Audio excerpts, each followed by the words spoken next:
Bueno, vamos a hablar un poco de defectos del cierre del tubo neural. Para empezar con la etiología, recordemos que esa es una alteración que tiene una herencia multifactorial, lo que quiere decir que hay factores genéticos importantes dados por la agregación familiar y por el predominio de ciertas razas.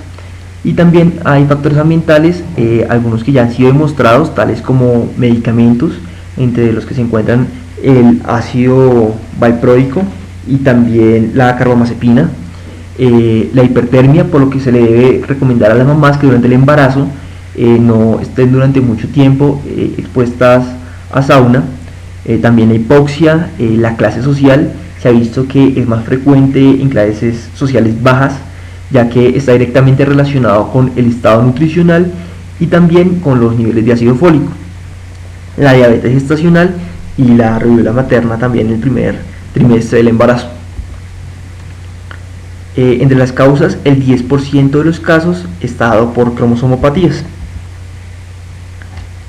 De la clasificación, entonces, vamos a hablar de defectos cefálicos o del cráneo y defectos caudales o de la columna vertebral.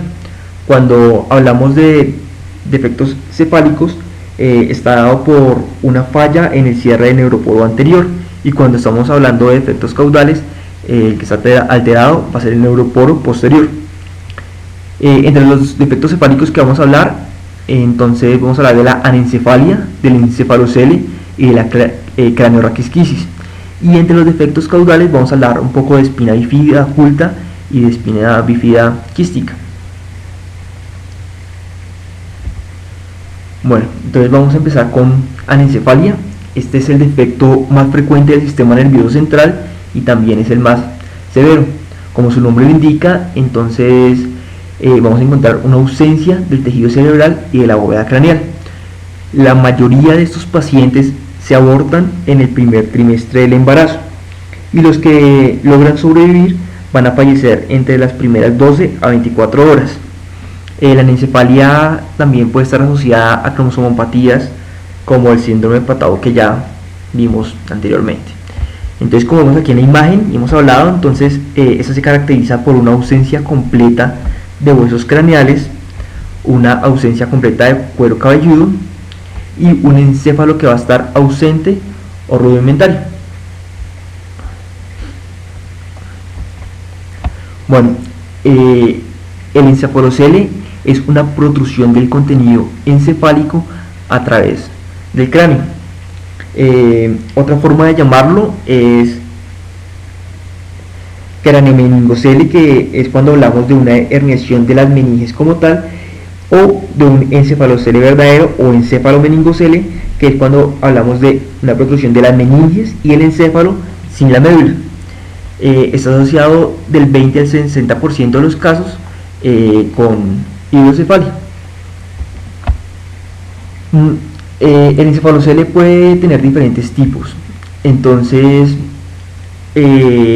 encontramos los occipitales, que es el más común en un 75% de los casos, el frontal en un 15% de los casos, y el nasal o parietal y parietal, que lo encontramos en un 10% de los casos. Bueno, en cuanto a la raquisquisis, en esta patología va a haber una ausencia completa del cierre del tubo neural. Las placas neurales nunca se fusionaron. ¿Qué quiere decir esto? Que la columna va a estar completamente expuesta. Al estar expuesta, se va a exponer al líquido amniótico, el cual es corrosivo y va a hacer que todos esos tejidos que van a estar expuestos comiencen a deteriorarse y a necrosarse. Entonces, la raquisquisis es una falta de la parte posterior de la médula, la meninge y las vértebras. Hablamos de craneorraquisquisis, como es en la imagen, cuando incluye el cráneo, y de mielorraquisquisis, cuando incluye solo la médula espinal.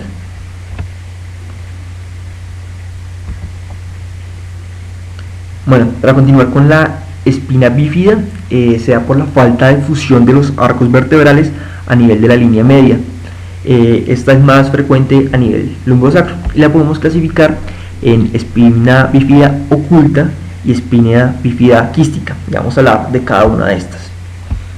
Entonces, hablando de la espina bífida quística, es una protrusión a través del defecto en el arco vertebral. Aquí vamos a hablar de meningocele y de mielomeningocele.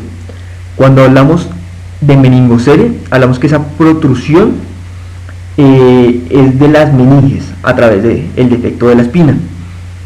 Y pueden ser abiertos o cerrados. Hablamos que son abiertos si no están recubiertos de piel y cerrados cuando están recubiertos de piel.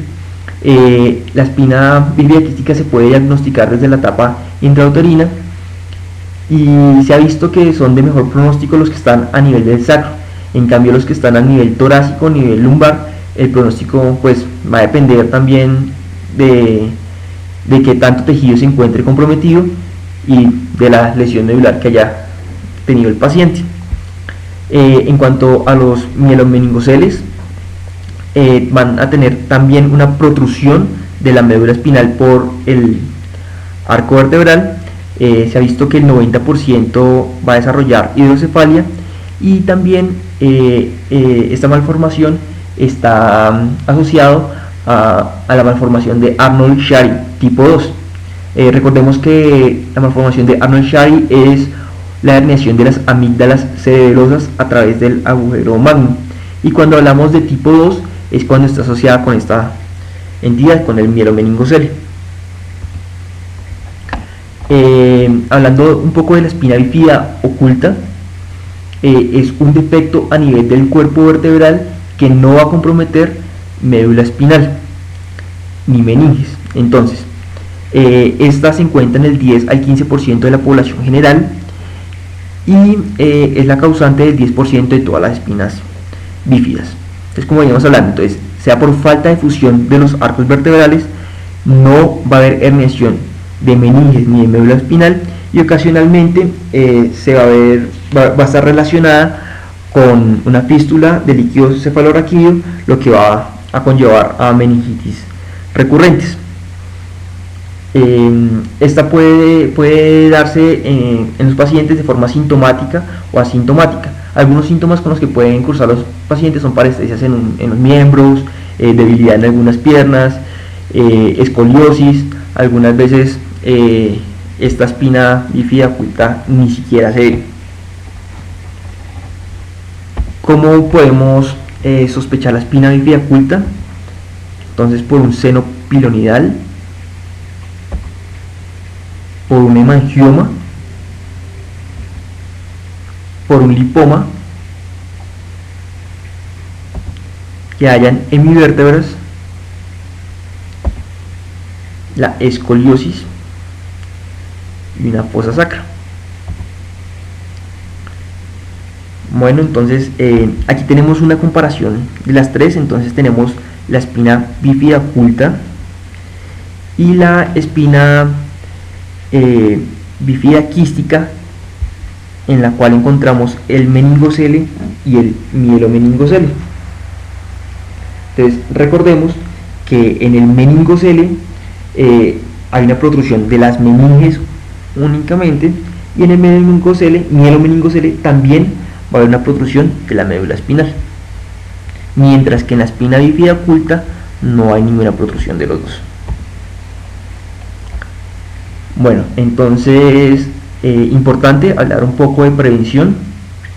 Entonces la prevención se hace con ácido fólico preconcepcional. Entonces se da una dosis de 400 microgramos día con 3 meses preconcepcionales y 3 meses después. Y cuando las pacientes han tenido un antecedente de un defecto de cierre de tubo neural, o estamos frente a una paciente epiléptica que toma carbamazepina y ácido valproico, esa dosis la vamos a aumentar a 4 miligramos día. Bueno, muchas gracias. Ojalá hayan podido repasar un poco de defectos del cierre del tubo neural.